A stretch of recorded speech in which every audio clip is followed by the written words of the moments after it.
Okay, so now we are taking a look at the final artifacts for this section. So we're on page 27 in our booklet. So we're basically looking at 4 diagrams about El Nino.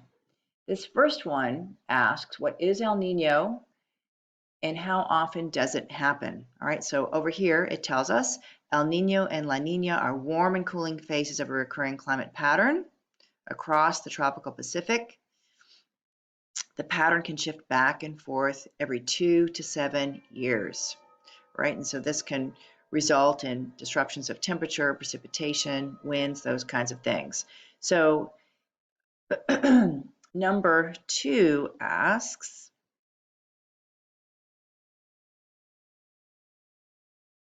okay, how does El Nino impact the U.S., specifically the Northwest and the Southeast? So we're going to take a look at the key on the bottom, right? So here, brown means drier than normal, and then green means wetter than normal. So you can see that in an El Nino event, the Northwest, right, is drier than usual, and the Southeast, where we are, is a lot wetter than normal.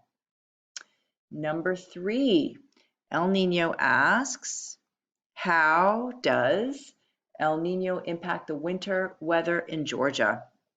So when you take a look at this diagram here, it shows us that in an El Nino event across Canada and the northern US, they're warmer than usual, drier than usual. They have a polar jet stream that's coming. We down here, however, are colder than normal, right? And it's wetter than normal. So we have the biggest chances of snow during an El Nino event because it's wetter than usual and it also gets colder than usual. Then we're going to take a look at El Nino in the tropical rainforest. So here we are in taking a look at the world, right? Tropical rainforest of Brazil. So here we are, right? Cool and wet, cool and wet. Tropical rainforest, which is supposed to be, right, warm and wet. Now during an El Nino, it's going to be dry.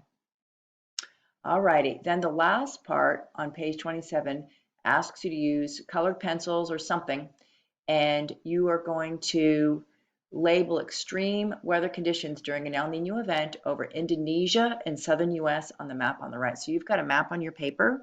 So this is the area that you're going to label over here, and you're going to label it over here. So in a nutshell, with what you saw in the first video, during an El Nino event, the trade winds typically blow on the southern hemisphere this way from east to west, and they blow that warm, wet Pacific water over towards Australia. So Australia and Indonesia is supposed to be, this area is supposed to be warm and it's supposed to be wet. But during an El Nino event, those trade winds weaken and all this warm water starts to slosh back towards South America.